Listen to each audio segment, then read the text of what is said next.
우리 같이 말씀을 읽겠습니다. 오늘 우리가 함께 읽고 은혜를 나눈 말씀은 히브리서 10장 19절에서 25절까지의 말씀입니다. 히브리서 10장 19절에서 25절까지의 말씀 제가 봉독해 드리도록 하겠습니다. 그러므로 형제들아, 우리가 예수의 피를 힘입어 성소에 들어갈 담력을 얻었나니 그 길은 우리를 위하여 휘장 가운데로 열어놓으신 새로운 살 길이요 휘장은 곧 그의 육체니라.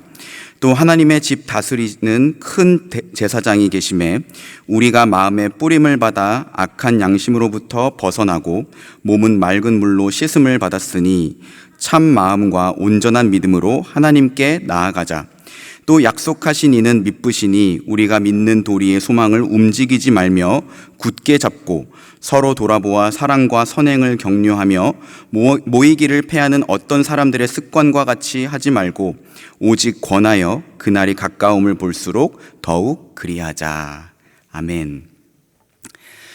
오늘 본문 말씀은 우리에게 세 가지를 권면합니다. 우선 첫째는 참 마음과 온전한 믿음으로 하나님께 나아가자고 합니다.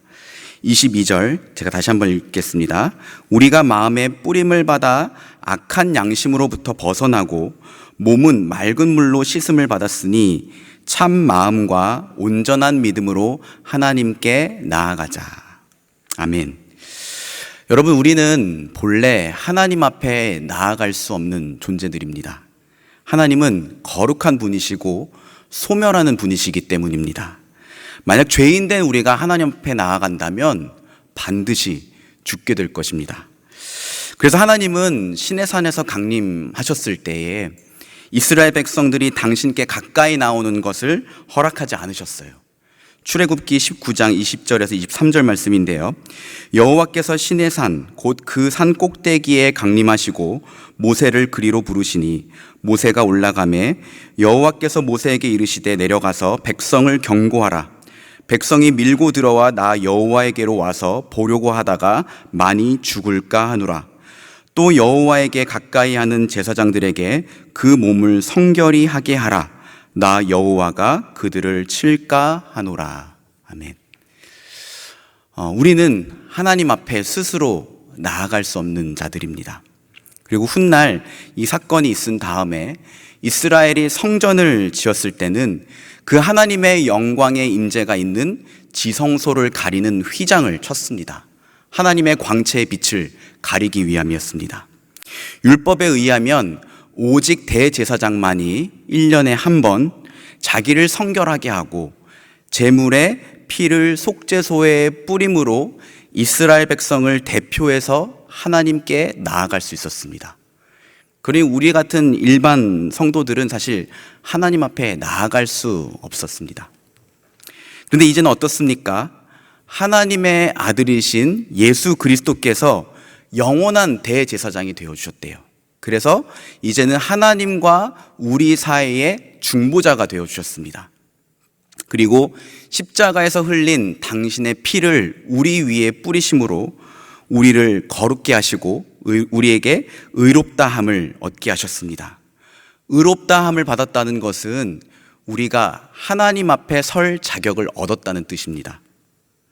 동시에 성소의 휘장이라고 할 수 있는 당신의 육체를 찢으셨기 때문에 이제는 우리가 담대하게 하나님 앞에 나아갈 수 있는 살 길이 열렸다고 오늘 말씀이 말합니다. 우리 같이 한번 오늘 본문 19절에서 22절 말씀을 읽어보겠습니다. 함께 읽겠습니다. 시작. 그러므로 형제들아, 우리가 예수의 피를 힘입어 성소로 들어갈 담력을 얻었나니 그 길은 우리를 위하여 휘장 가운데로 열어놓으신 새로운 살 길이요 휘장은 곧 그의 육체니라.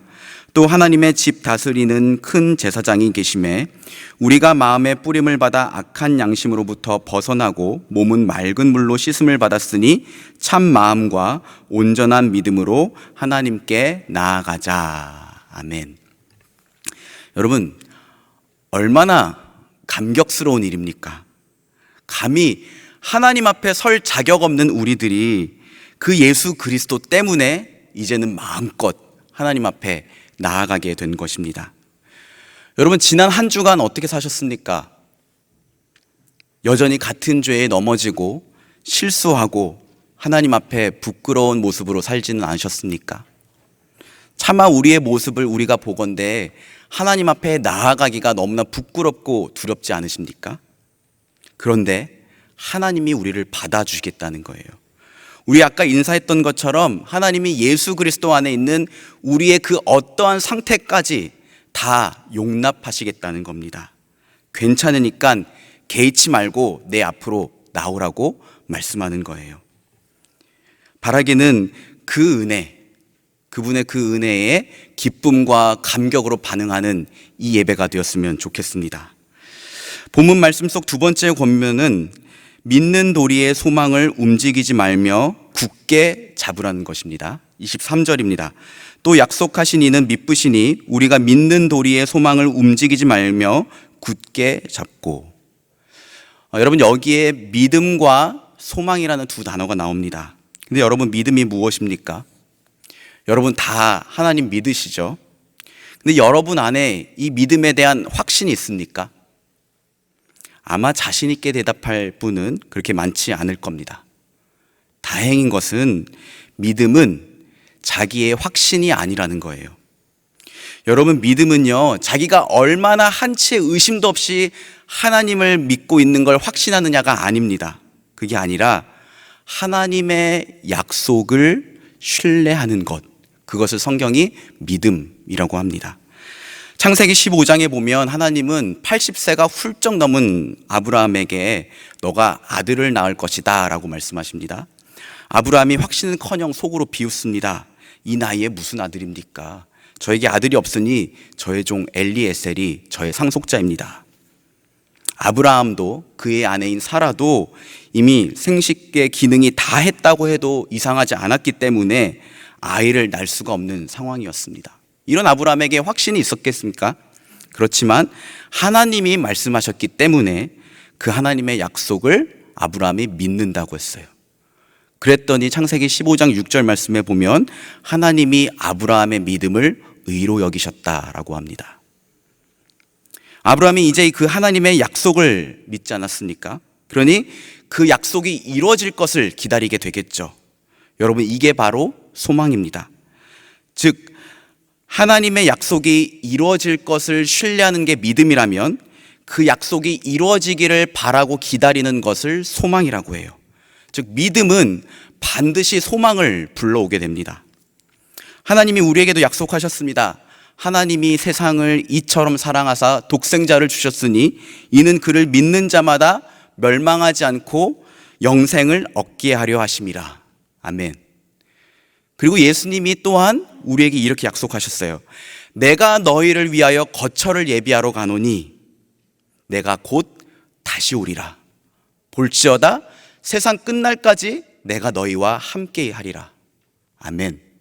여러분, 이 약속을 신뢰하십니까? 그게 바로 믿음입니다. 그러니까 이 약속을 믿는 우리의 소망은 이제 예수 그리스도께서 다시 오실 그날에 이 땅 가운데에 완성될 하나님 나라, 그래서 더 이상 아픔도 슬픔도 저주도 없는 그 하나님 나라에서 하나님을 우리의 눈으로 보고 영광 중에 마음껏 그분을 찬양하게 될 그날, 그것이 우리의 소망이 되는 것입니다. 그리고 그분과 함께 우리는 영원토록 세세토록 왕노릇하게 될 것입니다. 요한계시록 22장 1절에서 5절 말씀입니다. 제가 읽어드리겠습니다. 또 그가 수정같이 맑은 생명수의 강을 내게 보이니 하나님과 및 어린 양의 보좌로부터 나와서 길 가운데로 흐르더라. 강 좌우에 생명나무가 있어 12가지 열매를 맺되 달마다 그 열매를 맺고 그 나무 잎사귀들은 만국을 치료하기 위하여 있더라. 다시 저주가 없으며 하나님과 그 어린 양의 보좌가 그 가운데 있으리니 그의 종들이 그를 섬기며 그의 얼굴을 볼 터이요 그의 이름도 그들의 이마에 있으리라. 다시 밤이 없겠고 등불과 햇빛이 쓸데없으니 이는 주 하나님이 그들에게 빛이심이라. 그들이 세세토록 왕노릇하리라. 아멘.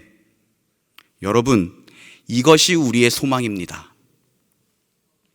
이 소망을 굳게 붙잡고 계십시오.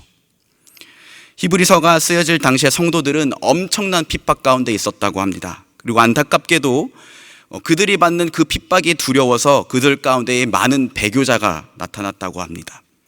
그래서 히브리서 기자는 우리의 죄사함은 그저 단순히 짐승의 피로 얻는 죄사함이 아니라 하나님의 아들 예수 그리스도 그 거룩하고 고결한 피로 얻는 죄사함이니 우리의 구원은 너무나도 확실한 구원이다. 그렇기 때문에 예수 그리스도께서 반드시 다시 오실 것이며 그분이 오실 때에 이 땅에 하나님의 나라가 완전히 우리에게 임하게 될 것이다. 그러니까 소망을 움직이지 말고 굳게 붙잡고 있으라 라고 이렇게 권면하고 있는 거예요. 좀 더 쉽게 말할까요? 어떠한 고난이나 시험이나 역경이나 핍박에도 예수 믿는 것을 포기하지 말아라. 차라리 예수 믿고 죽어라. 이렇게 강하게 말하고 있는 거예요. 왜요? 그 뒤에 너무나도 확실한 구원이 보장되어 있으니까.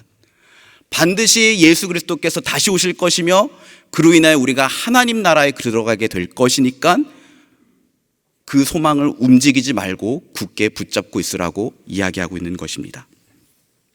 그리고 그 다음에 세 번째 권면이 나옵니다. 사실 이 세 번째 권면이 오늘 제가 여러분과 깊이 생각해보고 은혜를 나누고 싶은 말씀입니다. 24절에서 25절 말씀인데요. 네, 여러분 나오는군요. 우리 같이 한번 읽어보겠습니다. 시작. 서로 돌아보아 사랑과 선행을 격려하며 모이기를 패하는 어떤 사람들의 습관과 같이 하지 말고 오직 권하여 그날이 가까움을 볼수록 더욱 그리하자. 아멘.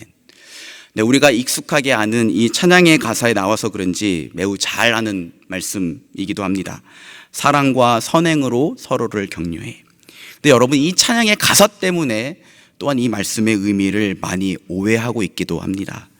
여러분 24절 말씀 보세요. 서로 돌아보아 헬라어로 카타노에오라는 동사인데 주목하다, 영어로는 pay attention이란 뜻입니다.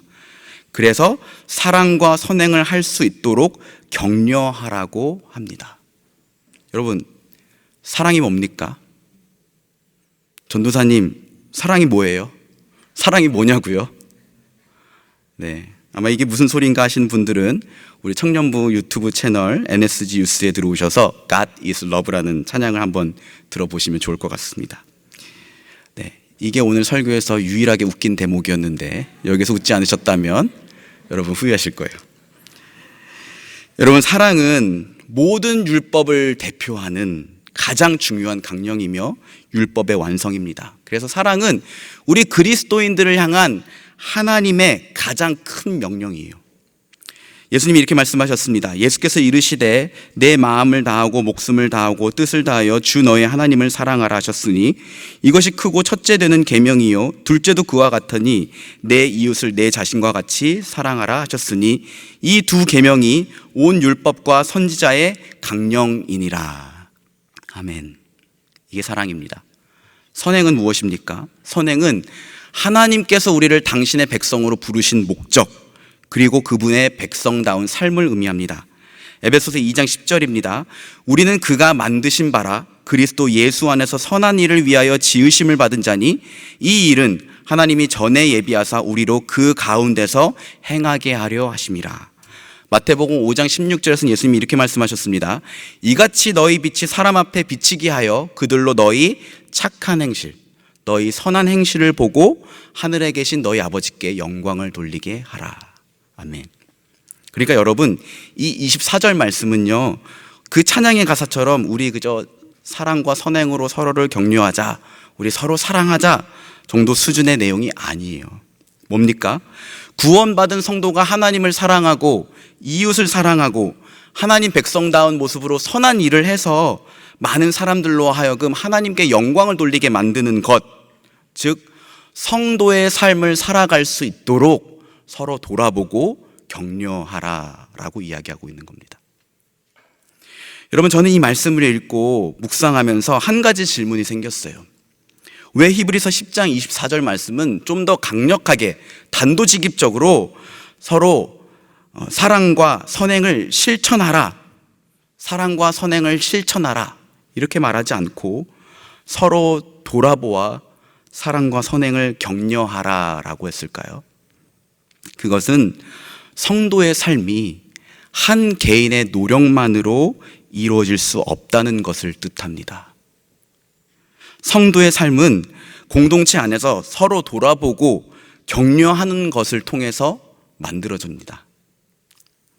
저는 영성을 굳이 구분해보면 개인주의적인 영성과 공동체적 영성으로 나눌 수 있다고 생각합니다. 이 개인주의적 영성은 철저히 한 개인의 지성적 작업, 말씀을 보고 생각하고 또 감정적인 추구, 예배 때 손을 들고 찬양하고 뭔가를 느끼는 것, 그리고 나 이렇게 살아야겠다, 의지적 결단에 기반합니다. 이 세 가지가 개인주의적 영성의 기반이에요. 예를 들어 혼자 큐티하고 교회에 오더라도 조용히 혼자 예배만 드리는 것, 그리고 하루 종일 유명한 찬양팀의 영상을 틀어놓고 은혜 받으려고 노력하는 것, 이것들이 개인주의적 영성의 추구라고 할 수 있습니다. 반대로 공동체적 영성은 철저히 경험 중심적 신앙생활이라고 할 수 있습니다. 이것은 우리의 피부로 감각되어지고 느껴지는 것을 말합니다. 좀 더 구체적으로 말하면 나 아닌 다른 사람들을 만나고 대하고 그들과 관계를 맺는 신앙생활을 하는 것이죠. 이것은 부담스럽고 어려우며 때로는 굉장히 속상할 일이 생길 만한 여지가 아주 다분해요. 그래서 사실 좀 불편합니다. 하지만 저는 개인주의적 영성을 추구하는 것만으로는 신앙적 성장과 영적인 축복을 경험할 수 없다고 생각합니다. 왜냐하면 한 개인의 어떤 지성적인 작용, 감정적인 추구도 육체적으로 감각되어지는 경험보다는 큰 힘을 발휘할 수 없기 때문이죠. 동물농장 그리고 1984의 저자로 잘 알려진 조지 오웰이 지은 위건 부두로 가는 길이라는 책이 있습니다. 이 책은 산업화된 북부 도시에 이 노동계급의 곤경을 폭로해달라는 의뢰를 받고 조지 오웰이 직접 들어가서 그 사람들을 보고 생활하면서 쓴 책이에요. 책 전반부에서 오웰은 탐사 저널리스트로서의 기질을 발휘하며 몸소 경험한 영국 노동계급의 곤궁한 삶을 그려냅니다. 영양실조와 질병, 되풀이되는 실직과 가난으로 인해서 쇠약해진 그들의 심리적 상태를 처절하게 묘사합니다. 그런데 후반부에서 갑자기 조지 오웰이 방향을 전환합니다.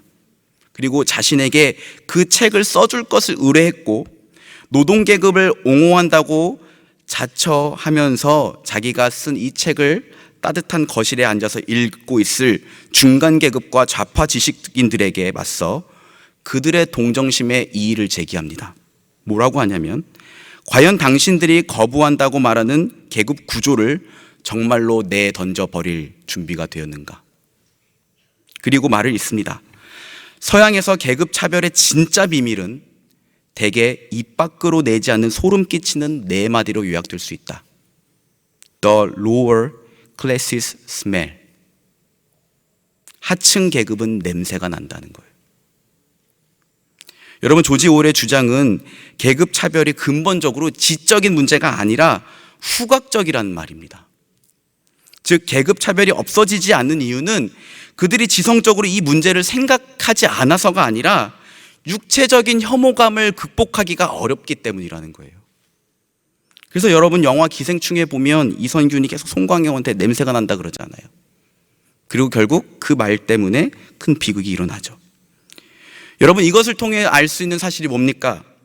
그 어떠한 지성적, 감성적 작용도 여러분이 육체로 경험하는 그것만큼 여러분의 행동에 강력한 힘을 줄 수는 없다는 거예요. 그래서 예수님이요, 우리와 같은 뼈와 살을 입고 이 땅에 오신 겁니다. 영원하신 하나님이 인간의 감각으로 보여지고 만져지고 느껴지는 분으로 오신 거죠. 그리고 공동체를 이루어서 제자들과 함께 생활하는 방식으로 가르치셨어요. 그 예수님과 함께 살았던 사도 요한이 이렇게 말합니다. 요한일서 1장 1절에서 2절 말씀인데요, 여러분 보이시면 같이 한번 읽었으면 좋겠습니다. 시작. 태초부터 있는 생명의 말씀에 관하여는 우리가 들은 바요 눈으로 본 바요 자세히 보고 우리의 손으로 만진 바라. 이 생명이 나타내신 바 된지라. 이 영원한 생명을 우리가 보았고 증언하여 너희에게 전하노니 이는 아버지와 함께 계시다가 우리에게 나타내신 바 된 이시니라. 아멘. 여러분, 사도 요한의 이 표현이 놀랍지 않습니까? 사도 요한은 예수님을 태초부터 계신 생명의 말씀이라고 합니다. 아마 이 사실에 관해서는 어려서부터 구약의 예언들을 통해서 익히 들어왔을 거예요. 그런데 그 생명의 말씀이 우리와 같은 뼈와 살을 입고 사도 요한 앞에 나타난 거예요. 그렇기 때문에 사도 요한이 그를 눈으로 받고 함께 생활하면서 그분과 함께 살면서 그를 더 자세히 보고 손으로 만졌다고 이야기하고 있는 겁니다. 즉 사도 요한은 자기가 들었을 뿐만 아니라 육체적으로 경험한 예수 그리스도를 사람들에게 전하고 있는 겁니다. 사랑하는 남서은혜교회 청년 여러분, 개인적으로 말씀 보고 기도하고 찬양 듣는 거 그거 필요 없다 이렇게 말하는 거 아닙니다. 중요합니다. 그리고 기본입니다. 하지만 우리가 잊지 말아야 할 것은 사랑과 선행을 이루는 성도의 삶은 반드시 공동체적 영성을 통해 완성된다는 사실입니다. 그래서 오늘 본문 말씀이 사랑과 선행을 실천하라 라고 하지 않고 서로 돌아보아 사랑과 선행을 격려하라 라고 하고 있는 겁니다. 그것은 한 개인의 노력으로만은 이룰 수 없는 것이기 때문이죠. 작년 한 해 여러분의 신앙의 상태가 어떠셨습니까? 아마 거의 대부분 많이 힘들었다고 대답하실 거예요. 왜 그랬을까요? 모일 수 없었고 함께 예배드릴 수 없었고 위로와 사랑으로 교제할 수 없었기 때문입니다. 이전에는 몰랐는데요, 이것들이 주는 영향력이 생각보다 컸더라고요. 그래서 저는 올 한 해 우리 청년부가 가장 힘써야 할 것이 있다면 그것은 바로 이 공동체적 영성을 다시 회복하는 것이라고 생각합니다. 좀 더 쉽게 말하면 여러분, 우리 힘을 모아서 우리가 사랑하는 이 공동체를 세워가자는 거예요. 오늘 어떤 사람들은 뉴노멀 시대에 발맞춰 교회도 변해야 한다고 말합니다. 이제 사람들은 굳이 불편하게 교회로 모이려고 하지 않는다는 거예요. 그들은 말합니다. 유튜브를 통해 최고의 설교를 들을 수 있습니다. 유명한 찬양팀의 찬양을 들을 수 있지 않습니까? 우리는 언제 어디서든 마음껏 기도할 수 있지 않습니까? 그래서 나는 주일 아침 푹신한 소파에 앉아서 주일 예배에 참석할 수도 있습니다. 그런데 굳이 억지로 일어나서 설교와 찬양의 수준이 떨어지는 교회에 갈 필요가 있습니까? 실제로 이러한 사람들의 의식에 발맞춰서 온라인 교회가 생겨나고 있는 요즘입니다. 여러분, 이게 과연 맞는 걸까요? 뉴노멀이요. 뉴노멀이 뭡니까? 비정상의 정상화. 예전에는 비정상이었던 게 이제는 정상이 됐다는 거죠.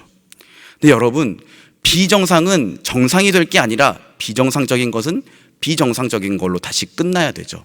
오히려 정상적이었던 것이 다시 정상화가 되어야 되지 않겠습니까?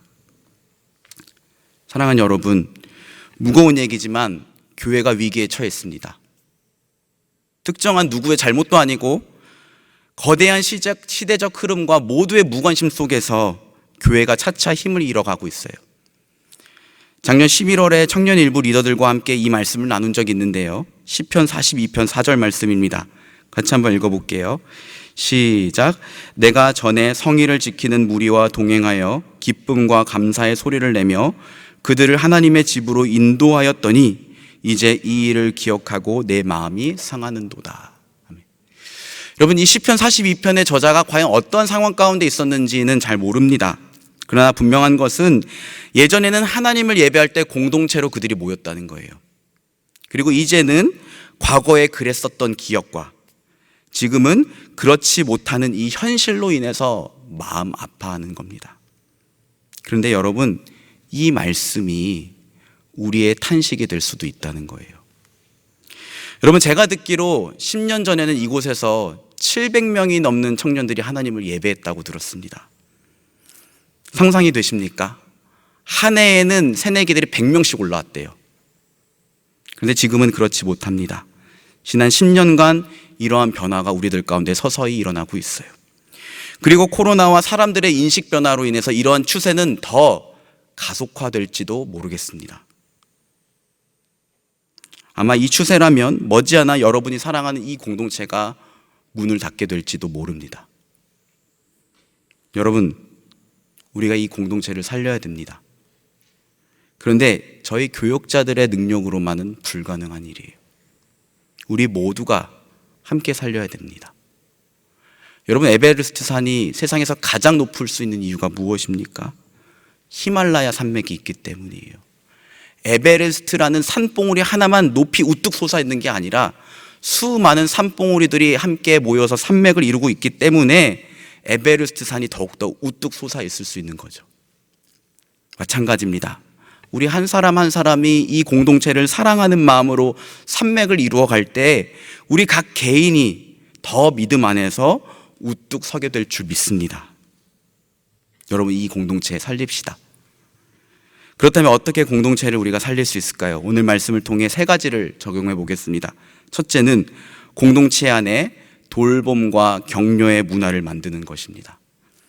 사회학적 용어 중에 문화적 배태성이라는 말이 있습니다. 배타성이 아니라 배태성, 잘 안 쓰는 말인데요. 무슨 뜻인가 하면 한 개인이 행동할 때는 자기가 좋아하는 것 또는 자기 이익에 따라서만 행동하는 것이 아니라 더 큰 차원에서는 자기가 속해 있는 이 사회 안에 다른 사람들과의 관계, 그리고 그 사회 안에서 그건 해도 괜찮아, 정당하다고 인정받는 것들을 신경 쓰면서 행동을 한다는 거예요. 결국 주변 사람들을 신경 쓰게 되고 다른 사람들의 행동을 닮아가게 됩니다. 그리고 서로의 행동이 비슷해진대요. 그러면 그것이 문화가 되는 겁니다. 그리고 그 문화는 다시금 한 개인의 정체성과 행동에 강력한 영향력을 발휘한다고 합니다.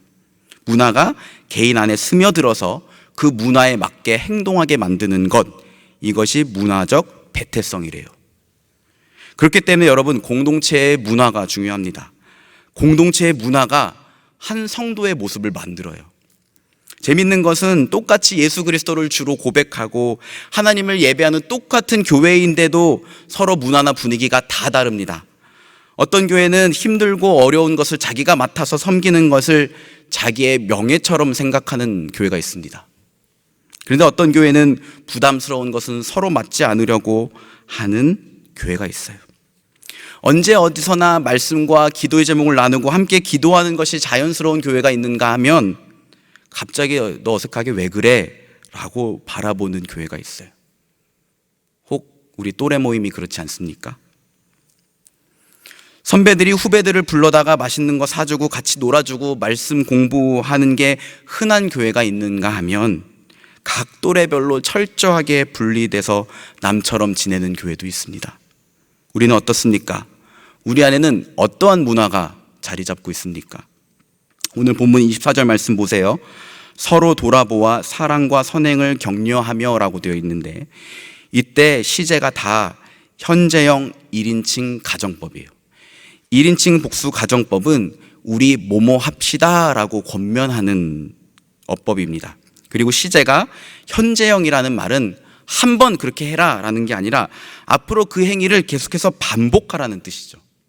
그러니까 돌아보고 격려하는 게 계속적으로 반복되는 문화가 되게 하라 라고 이야기하고 있는 겁니다. 근데 여러분, 이거 어떻게 합니까? 역시나 예수님에게서 답을 찾을 수 있는데요. 요한복음 14장 14절에서 15절 말씀 우리 같이 한번 읽어보겠습니다. 시작. 내가 주와 선생이 되어 너희 발을 씻었으니 너희도 서로 발을 씻어주는 것이 옳으니라. 내가 너희에게 행한 것 같이 너희도 행하게 하려 하여 본을 보였노라. 아멘. 여러분, 예수님의 제자들이 어떤 사람들이었습니까? 최근에 우리 큐티 내용에도 나왔는데요. 서로 자기가 더 큰 사람이라고 우기는 굉장히 유치한 사람들이었잖아요. 그런데 그 중에서 제일 높으신 예수님이 먼저 종의 모습으로 자기를 낮추셔서 제자들의 발을 씻겨주신 거예요. 그러면서 하신 말씀이 뭡니까? 서로 자기가 크다고 다투지 말고 자기를 낮춰서 다른 사람들을 사랑하고 섬기는 본을 보여주셨다고 하는 거예요. 내가 너에게 행한 것 같이 너희도 행하게 하려 하여 본을 보였노라. 여러분, 공동체의 이 분위기와 문화를 긍정적으로 바꾸는 방법은요, 선배들이 먼저 본을 보여주는 겁니다. 그러면 자연스럽게 후배들은 그 선배들의 모습을 보고 배우고 따라하게 됩니다. 모두가 다 그렇다는 건 아니에요. 그러나 그런 분위기가 돼요. 설교 초반부에 말씀드렸던 GPT의 찬양 God is Love가 저는 그것이 어떻게 만들어지는가 옆에서 지켜봤습니다. 한 형제가 참 많이 수고했습니다. 기획하고 사람들에게 연락 돌려서 참여를 독려하고 녹음하고 편집하기까지 거의 2달의 시간이 걸렸던 것 같아요. 진짜 많이 고생했습니다. 후배들에게 선물을 주고 싶어서 기획하게 됐다고 들었는데요. 물론 그 형제에게 여전히 인간적인 연약함은 있죠. 참 이 설교의 자리에서 한 사람을 이야기한다는 게 조심스럽지만, 그러나 한 가지 분명한 사실은 GPT 공동체를 사랑하는 마음만큼은 진짜다고 느껴졌다는 거예요. 언젠가 그 형제로부터 옛날 GPT에 대한 얘기를 들었습니다. 본인이 어린 또래일 때 선배들이 그렇게 자기를 불러내서 챙겨줬대요. 매일같이 불러내서 맛있는 거 사주고 가르쳐주고, 심지어 어떤 날은 이 형제의 어려움을 들은 한 선배가 기도하는 중에 하나님께 받은 은혜가 있다며 적지 않은 액수를 도와줬대요. 저는 선배들이 보여줬던 그 본이 이 형제가 몸담고 있는 그 공동체를 사랑하게 만들었다고 믿습니다. 사실 이 외에도 우리 공동체 안에 미담들은 더 있습니다. 본인이 열심히 일해서 평소보다 수입이 더 많아졌는데 그것을 자기를 위해서 쓰지 않고 어려운 지체들을 위해서 써달라고 내놓는 선배들도 있고요. 또는 아울리치 회비가 없는 후배들을 위해서 사용해달라고 내놓는 지체들도 있고요. 우리 안에 몸이 불편하거나 마음이 아픈 지체들을 어떻게 돌보고 섬길지 함께 고민하고 기도하는 선배들도 있습니다. 저는 바라기는 이런 모임과 이러한 모습들이 우리 안에 더 많아졌으면 좋겠습니다. 여러분, 우리 공동체 안에는 요셉부 1부, 2부의 부서가 있는데요. 선배의 위치에 있는 지체들은 서로 돌보고 격려하는 공동체의 문화를 만들 책임이 있습니다. 요즘 것들은 왜 그럴까? 나 때는 안 그랬는데 라고 하지 마시고요. 사랑하고 이해하고 노력해 보세요. 그리고 곰곰이 생각해 보십시오. 내가 정기적으로 불러내고 사랑과 섬김의 본을 보여주고 있는 후배들이 있는가? 혹시 없다면 주변을 둘러보시고 기도하고 그 후배를 먼저 다가가서 사랑과 섬김의 본을 보여주셨으면 좋겠습니다. 공동체를 살리는 방법 두 번째는 힘써 모이는 것입니다. 25절 말씀 같이 읽겠습니다. 시작. 모이기를 패하는 어떤 사람들의 습관과 같이 하지 말고 오직 권하여 그날이 가까움을 볼수록 더욱 그리하자. 아멘. 사실 이 모이자라는 것만큼 요즘 예민한 문제가 없습니다. 교회 때문에 대량 확진 사태가 발생하면서 국민들의 공분을 사고 있어요. 댓글을 읽기가 무섭습니다. 이 일로 인하여 다른 사람들에게 피해를 끼치고 있기 때문에 교회는 더욱더 방역 원칙을 준수하고 조심스럽게 그리고 절제하면서 모여야 합니다.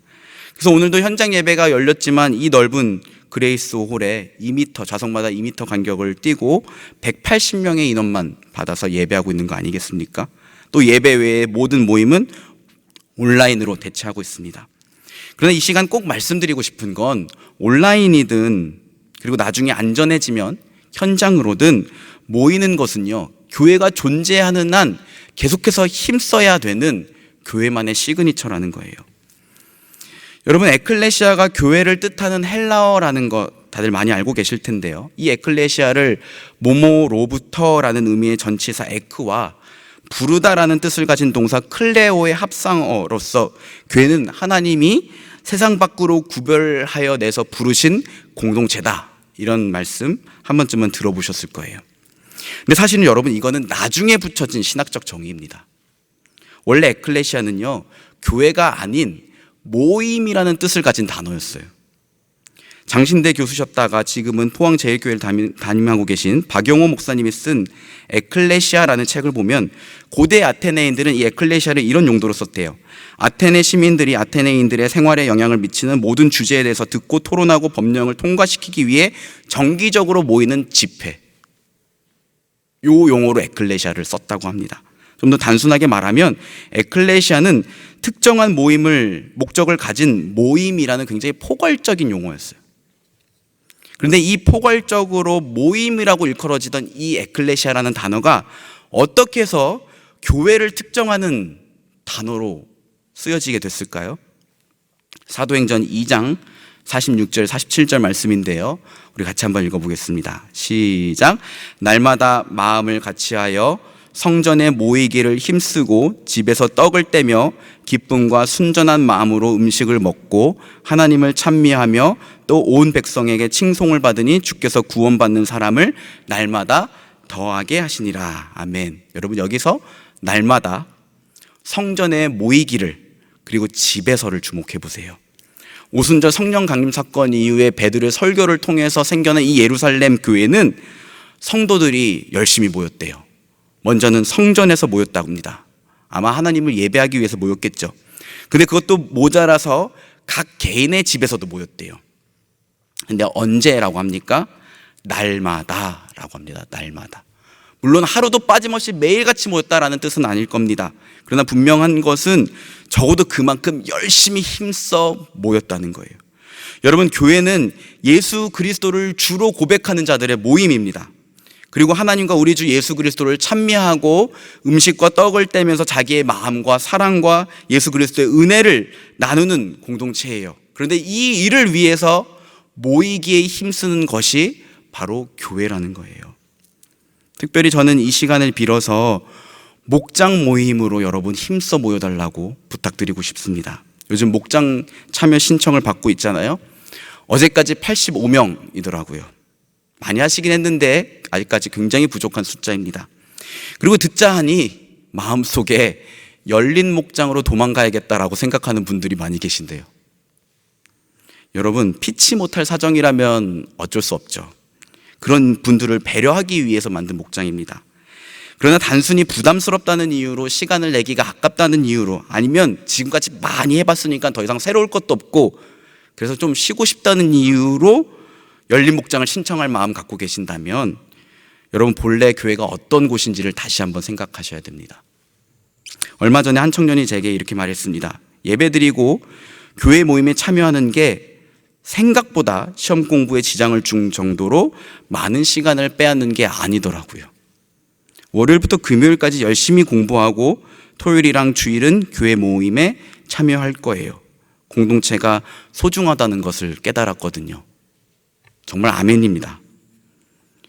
여러분, 예수 그리스도 안에 있는 자들이 함께 모여서 받은 은혜를 나누고 삶을 나누고 서로를 위해서 진실된 마음으로 기도해 주는 거, 이거 얼마나 큰 축복인지 모릅니다. 하나님은요, 우리 한 개인을 통해서도 은혜를 주시지만 공동체를 통해서는요, 더 크고 놀라운 은혜를 경험하게 하십니다. 마가복음 2장에 여러분 잘 아시는 중풍병자 얘기 아시죠? 이 중풍병자가 예수님께로부터 병고침의 은혜를 받을 수 있었던 것은요, 예수님께 나아가기만 하면 내 친구가 나을 수 있다는 믿음을 가지고 이 친구의 침상을 메고 지붕 위로 올라가서 그 지붕을 뜯어내고 줄을 달아 내리는 수고를 아끼지 않았던 친구들, 즉 믿음의 공동체가 있었기 때문이에요. 그래서 그 놀라운 기적과 은혜를 경험했던 것입니다. 그래서 마가복음은 굉장히 이례적으로 이렇게 기록합니다. 마가복음 2장 5절 말씀인데요, 예수께서 그들의 믿음을 보시고 중풍병자에게 이르시되 작은 자야 내 죄사함을 받았느니라. 여러분, 말씀 오해하지 마세요. 이들의 믿음 때문에 이 중풍병자가 죄 용서를 받았다는 것을 얘기하고 싶은 게 아니에요. 예수님이 이때 예수님이 병도 고치시지만 죄사하는 권능이 있다는 것을 사람들에게 보여주시기 위해서 일부러 이렇게 말씀하신 거거든요. 그러나 중요한 것은 이들의 믿음을 예수님이 보셨다는 거예요. 그리고 그 믿음을 보시고 그 중풍병자에게 병고침의 은혜와 죄사함의 은혜까지도 허락하신 것인 줄 믿습니다. 우리가 외우는 주기도문도 한번 여러분 생각해 보세요. 오늘날 우리가 우리에게 죄진 자를 사하여 준 것 같이 우리의 죄를 사하여 줍시고. 주기도문의 모든 문장의 주어가 우리로 되어 있어요. 성경은 우리의 신앙과 영적인 원리들을 철저히 공동체적으로 바라봅니다. 사랑하는 여러분, 이것이 공동체로 모였을 때 경험할 수 있는 기적이고 은혜입니다. 우리 지금은 조심해야겠지만 다시 함께 힘써 모일 날을 기대하고 기도해야 됩니다. 그리고 하다못해 온라인으로라도 여러분 지금보다 더 열심히 모였으면 좋겠어요. 공동체를 살리는 방법 마지막 세 번째는요, 마라나타 신앙을 회복하는 것입니다.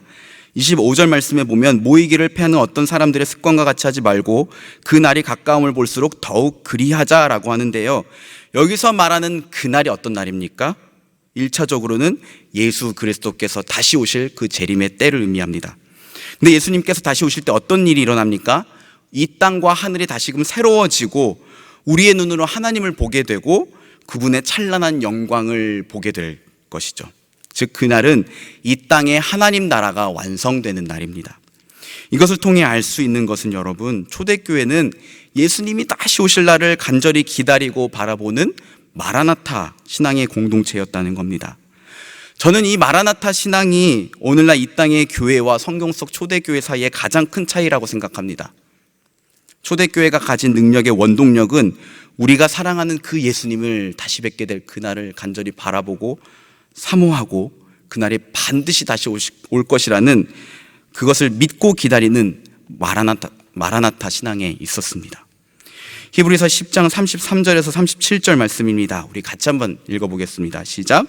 혹은 비방과 환난으로서 사람에게 구경거리가 되고 혹은 이런 형편에 있는 자들과 사귀는 자가 되었으니 너희가 갇힌 자를 동정하고 너희 소유를 빼앗기는 것도 기쁘게 당한 것은 더 낫고 영구한 소유가 있는 줄 알미라.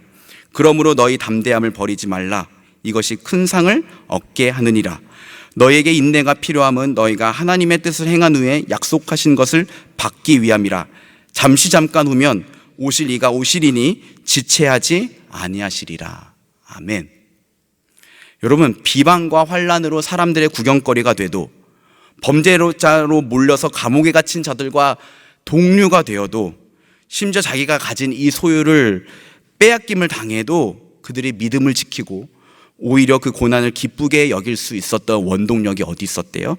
더 낫고 영구한 소유, 즉 예수 그리스도가 다시 오실 그때에 우리에게 임하게 될 하나님 나라의 상급을 그들이 바라봤기 때문에 그렇게 할 수 있었다라고 이야기하고 있는 거예요. 여러분, 제가 저희 첫째 딸이랑 둘째 딸이랑 어느 날 장난감 갖다가 이렇게 티격태격하고 있는 것을 봤습니다. 그래서 제가 조금 더 성숙한 첫째한테, 원래는 그러면 안 되는데 동생에게 너가 양보하면 어떻겠니? 이렇게 물어봤어요. 그러자 대번에 싫어 라고 대답하더라고요. 1초의 망설임도 없이 싫어, 반사적으로 나왔어요. 그래서 제가 귀에다 대고 이따가 아빠가 훨씬 더 좋은 거 사줄게 그랬더니 바로 장난감을 동생에게 주면서 여기 이거 써! 이렇게 말하더라고요. 여러분, 정도의 차이일 뿐이지 같은 원리 아닙니까? 우리에게는 예수 그리스도께서 다시 오실 때에 받을 그 하나님 나라의 영광스러운 상급이 있잖아요. 그래서 지금 이 땅에서 경험하는 모든 손해와 아픔과 슬픔과 눈물은 우리 주 예수 그리스도께서 다시 오실 그때에 그분이 우리의 눈물을 닦아주시고 위로해 주실 거예요. 그리고 말할 수 없는 영광스러운 상으로 인하여 우리는 기뻐하고 감격하게 될 것입니다. 믿으십니까? 그러니 여러분, 예수님 믿는 것 때문에 또는 공동체의 리더십들이 고생하고 헌신하고 손해보는 손해보는 그들의 모습을 보면서 불쌍하다고 생각하지 마세요. 하늘의 위로와 상급은 보지 못하고 이 땅에 있는 것이 마치 전부인 것처럼 살아가는 그 사람들이 불쌍한 겁니다. 사랑하는 남서은혜교회 청년 여러분, 우리가 사랑하는 예수 그리스도, 그분의 얼굴을 다시 뵙게 될 그날을 사모합시다. 마라나타 신앙을 회복합시다. 그런데 이 마라나타 신앙은 우리가 노력한다고 회복할 수 있는 게 아니더라고요. 마라나타, 마라나타 하고 크게 외치며 찬양을 불러도 찬양 끝나면 다시 똑같아요. 크게 변하는 게 없더라고요. 그때 깨달았습니다. 이것은 우리의 노력으로 할 수 있는 게 아니라 성령께서 하실 일입니다. 제자들이 예수님을 따라다녔을 때 그들이 보여준 모습은 지극히 이 세상에 있는 것들을 사랑하는 자들이었어요. 그런데 오순절 성령 강림 사건 이후에 이들의 모습이 180도 달라지게 됩니다. 이 사건을 베드로 사도가 이렇게 해석합니다. 우리 마지막 말씀인데 같이 한번 읽어보겠습니다. 시작. 하나님이 말씀하시기를 말세에 내가 내 영을 모든 육체에 부어 주리니 너희의 자녀들은 예언할 것이요 너희의 젊은이들은 환상을 보고 너희 늙은이들은 꿈을 꾸리라. 아멘. 여러분, 성령이 우리에게 임하시면 너희 젊은이들이, 너희 청년들이 환상을 보게 될 것이래요.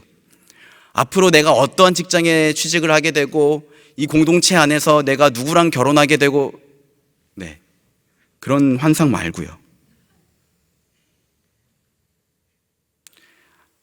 장차 우리를 통해 이 땅 가운데 완성될 하나님 나라, 예수 그리스도의 얼굴을 다시 보게 될 그 때를 환상하게 된다는 거겠죠. 성령이 우리에게 임하시면 우리가 하나님 나라를 꿈꾸는 자들이 된대요. 여러분, 성령을 받아서 그 하나님 나라를 꿈꾸고 함께 이 공동체 안에 보이는 하나님 나라를 세워가지 않으시겠습니까? 말씀을 맺겠습니다.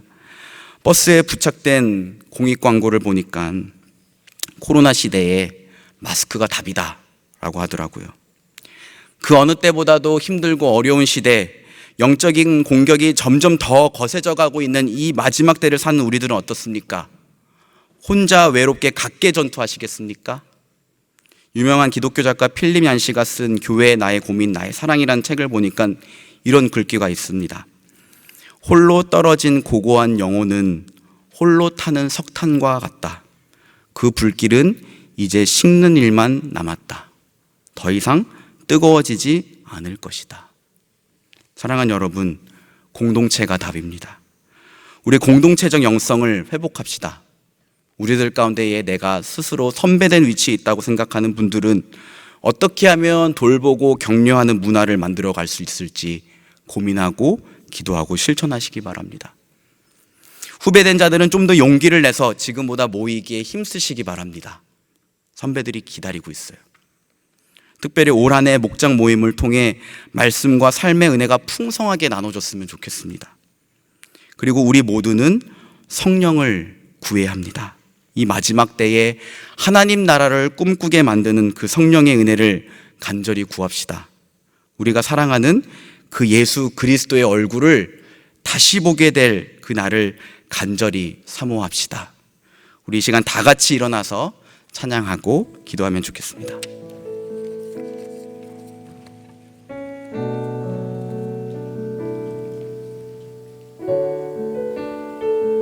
우리 함께 고백하실까요? 주 예수의 얼굴을 거하며, 주 예수의 얼굴을 구하며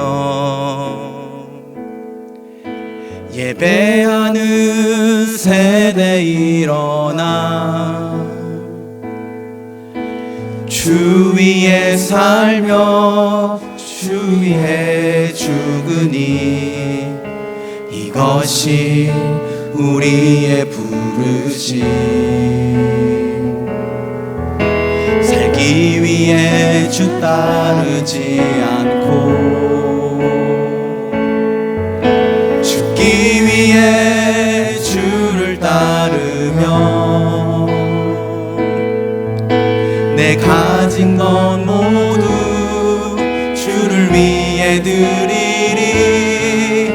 주님의 일 행하시옵소서.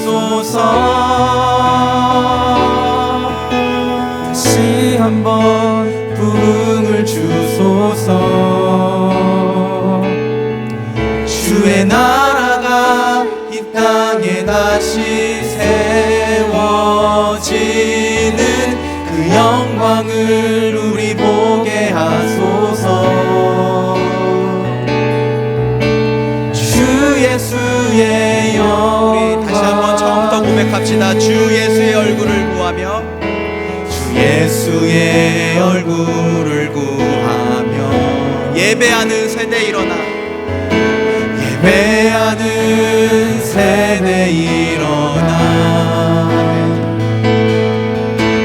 주 위에 살며 주 위에 죽으니 이것이 우리의 부르심. 아멘.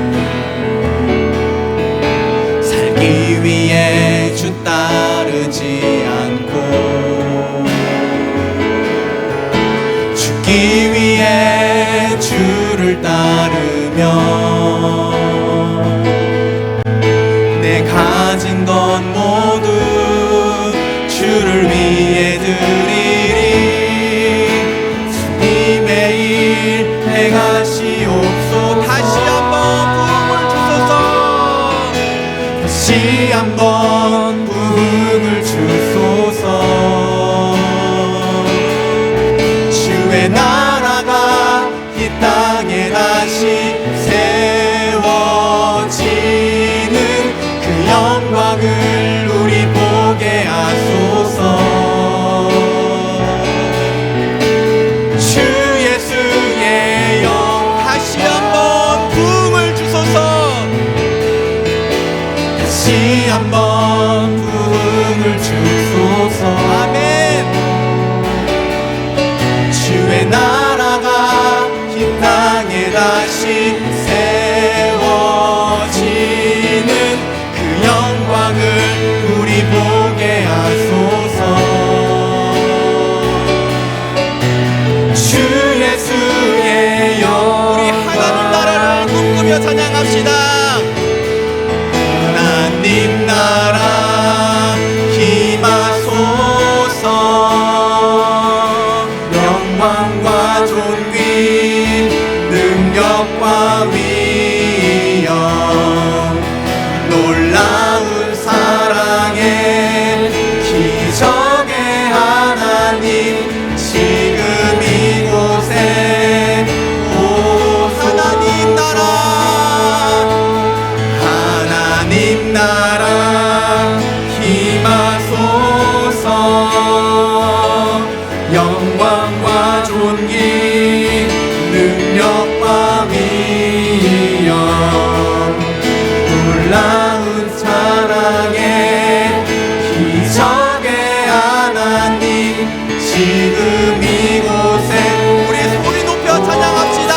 주 높고 위대하심을, 주 높고 위대하심을 크게 외쳐 선포하네. 만왕의 왕 주 하나님 지금 오소. 주 높고 위대하심을, 주 높고 위대하심을 크게 외쳐 선포하네.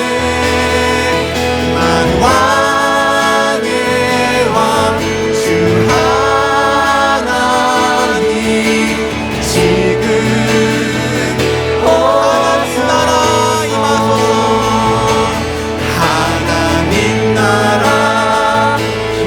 임하소서. 영광과 존귀 능력과 위엄 놀라운 사랑의 기적의 하나님 지금 이곳에 오소. 하나님 나라 임하소서. 영광과 존귀 능력과 위엄 놀라운 사랑의 기적의 하나님 지금 이곳에 오. 하나님 나라 임하소서. 하나님 나라 임하소서.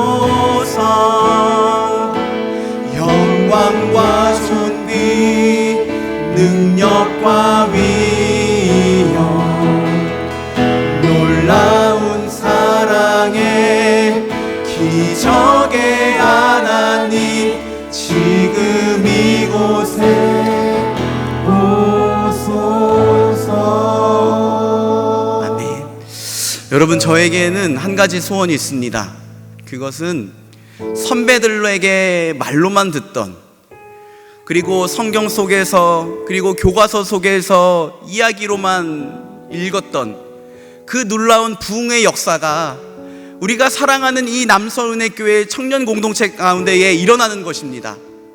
우리들 가운데에 주의 성령이 부어져서 우리의 가슴이 주님을 사랑함으로 뜨거워지게 하여 주시고, 정말 이 찬양의 가사처럼 우리가 살기 위해 주를 따르는 것이 아니라 죽기 위해 주를 따르며 우리에게 있는 모든 것을 주님 나라를 위하여 내어주고, 이 땅 가운데에 치유와 회복이 일어나고 통회하고 자복하는 회개 역사가 풍성하게 일어나는 그 놀라운 부흥을 우리가 한번 경험했으면 좋겠습니다. 우리 이렇게 한번 기도했으면 좋겠습니다. 주님, 우리들 가운데에 주의 영을 충만하게 부어 주시옵소서. 주의 성령을 부어 주시옵소서. 우리를 회개케 하시고 우리 주 예수 그리스도 다시 오실 날을 꿈꾸게 하시고 그 하나님 나라를 간절히 구하고 바라고 사모하게 만드는 그 성령의 은혜를 우리들 가운데에 부어 주시옵소서. 우리 이 시간 주여 간절한 마음을 한번 외치시고 기도하며 나아가겠습니다. 주여, 사랑하는 주님, 사랑하는 주님, 우리가 사랑하는 이 공동체 가운데에 당신의 은혜를 주시기를 원합니다. 주의 성령을 부어 주시기를 원합니다.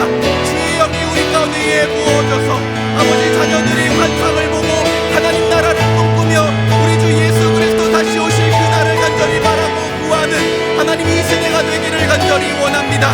예수 그리스도 그 얼굴을 다시 보게 되기를 간절히 원하는 그 부흥의 역사가 우리가 사랑하는 이 남성은행교회 청년 공동체 가운데에 일어나기를 간절히 소원합니다. 아버지, 우리들 가운데에 다시금 이 공동체의 역사를 회복하여 주시옵소서.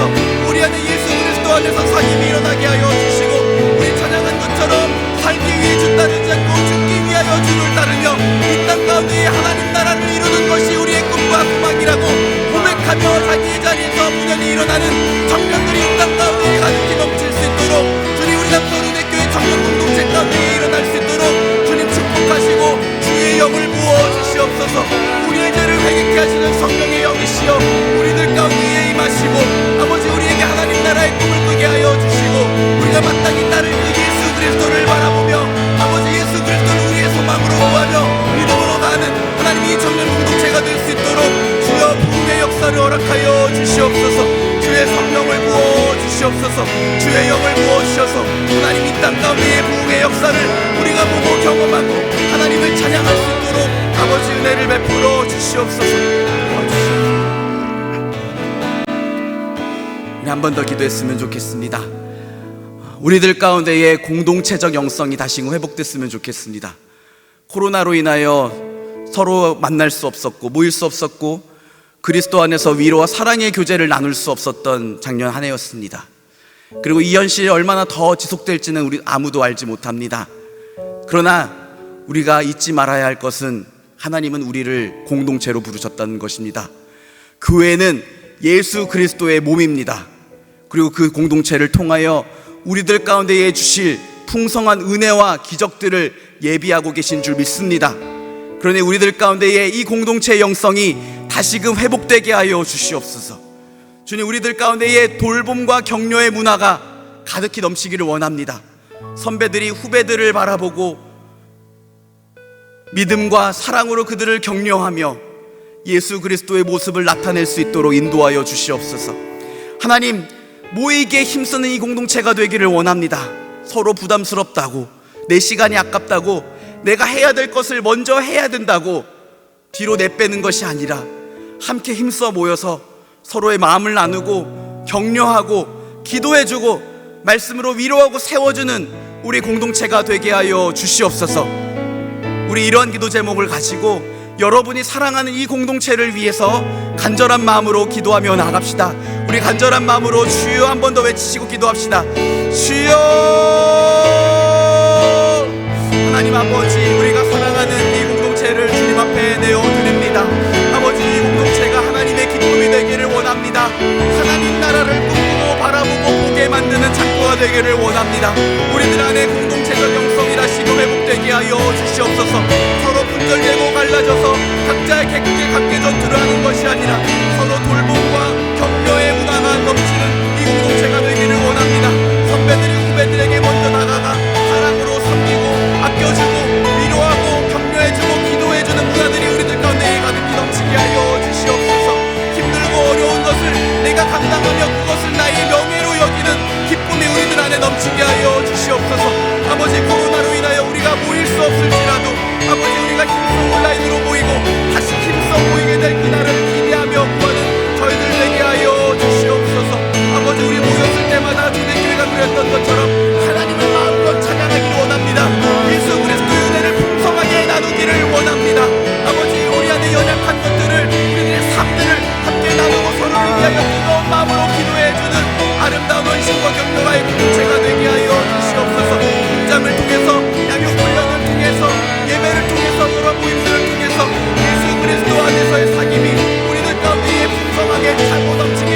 주시기 원합니다. 하나님, 우리 안에 이 공동체성이 다시금 회복될 수 있도록 우리 서로의 마음 가운데 이 도전을 허락하여 주시고 믿음과 은혜를 더하여 주시옵소서. 아버지, 인도하여 주시옵소서. 우리 마지막으로 한 번만 더 기도했으면 좋겠습니다. 우리 청년 공동체의 행사들을 위해서 좀 기도했으면 좋겠는데요, 여러분, 이 행사들은 행사 자체가 목적이 한 것이 아니라 이 모임을 통해서 우리가 하나님께 더 가까이 나아가고 우리 주 예수 그리스도를 더 믿음으로 바라보고 따라가고 그분의 장성한 분량까지 자라게 하는 것이 목적인 줄 믿습니다. 그래서 우리 행사들을 위해서 좀 간절한 마음으로 기도했으면 좋겠는데요, 먼저 우리 청년일부 후배들의 수련회를 위해서 기도해 주십시오. 하나님, 이 수련회 가운데에 비록 온라인이지만 하나님의 말씀의 은혜가 풍성하게 전달되게 하여 주시옵소서.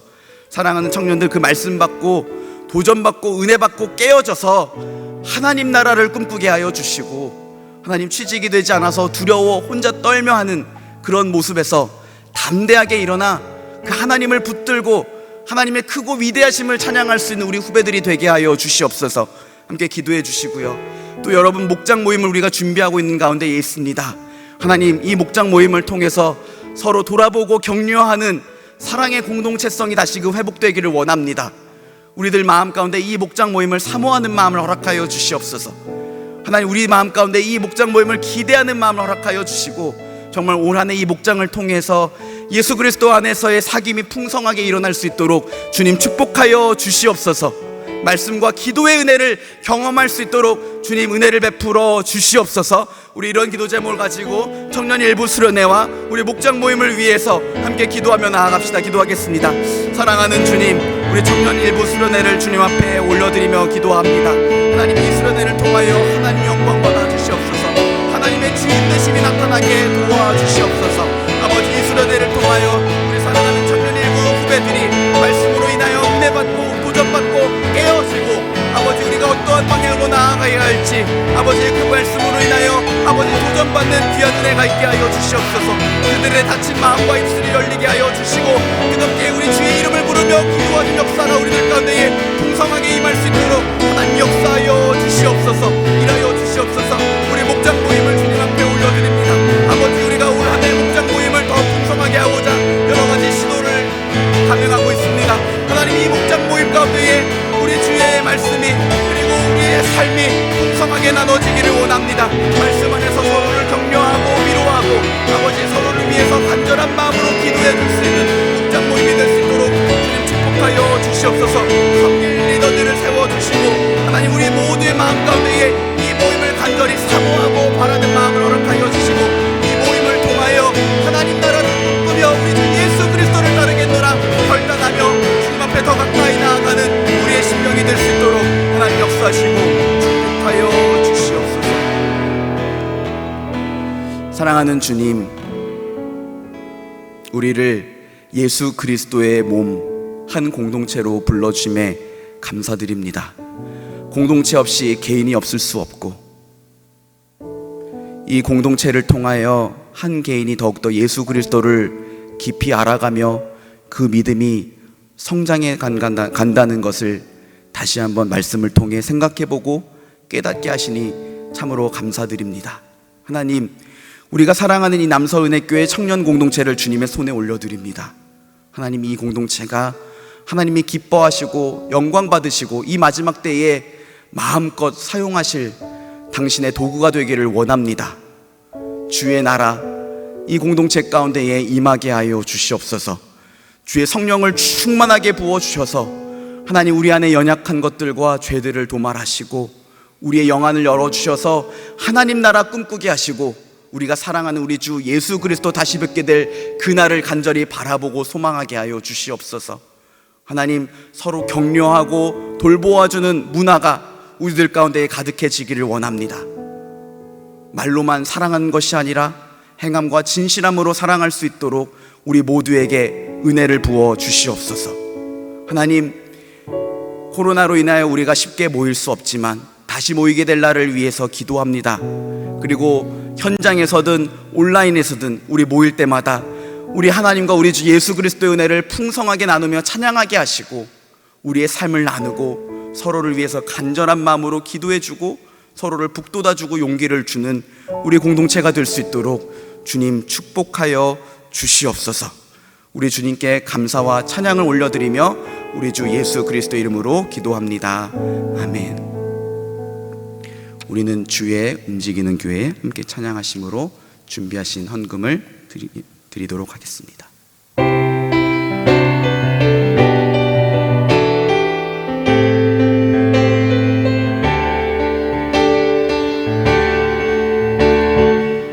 우리는 주의 움직이는 교회, 이곳은 주님을 위한 자리. 내가 기도하는 모든 땅 위에서 하나님 예배하듯 나를 고대하네. 나의 노래로 주님의 성전을 지으리. 높임을 받으소서. 이스라엘 찬송 중 거하신 주님은 거룩하십니다. 두 손 들어 주님의 보좌를 만들고 온 맘 다해 경배하리. 푸른 날개 사이에 임하신 것처럼 내 위에 임하소서. 하나님 우리가 이곳에 섰으니 이 땅을 치유하소서. 하나님 우리가 어디에 있든지 주를 높이리라. 열방들아 주님을 송축할지어다. 날 아래 입맞추라. 영원한 통치자 주 예수 그리스도, 그는 위대하신 왕, 위대하신 왕.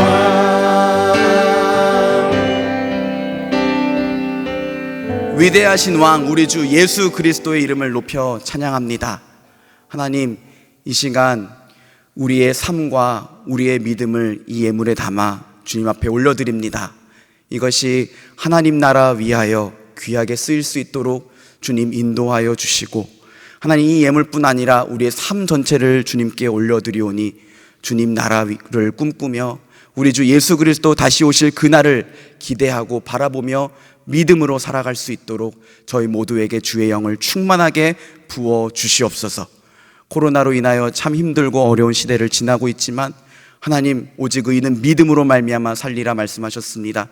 우리의 소망을 우리 주 예수 그리스도 앞에 두게 하여 주시고, 그래서 자기의 자리에서 분연히 일어나 담대하게 한 주간 또 용기로 우리 주님과 동행함으로 살아갈 수 있도록 은혜를 베풀어 주시옵소서.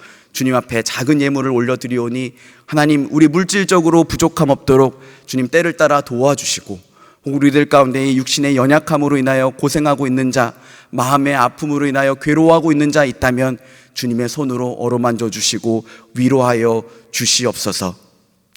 지금은 우리 주 예수 그리스도의 은혜와 하나님 아버지의 크신 사랑과 성령의 위로와 인도하심이 이 마지막 때에 우리 주 예수 그리스도 다시 뵙게 될 그날을 바라보며 함께 예수 그리스도의 몸된 공동체를 이루어 이 공동체 가운데에 주님 나라 이루기를 원하는 주의 사랑하는 모든 백성들 위해 지금부터 영원토록 함께 있을지어다.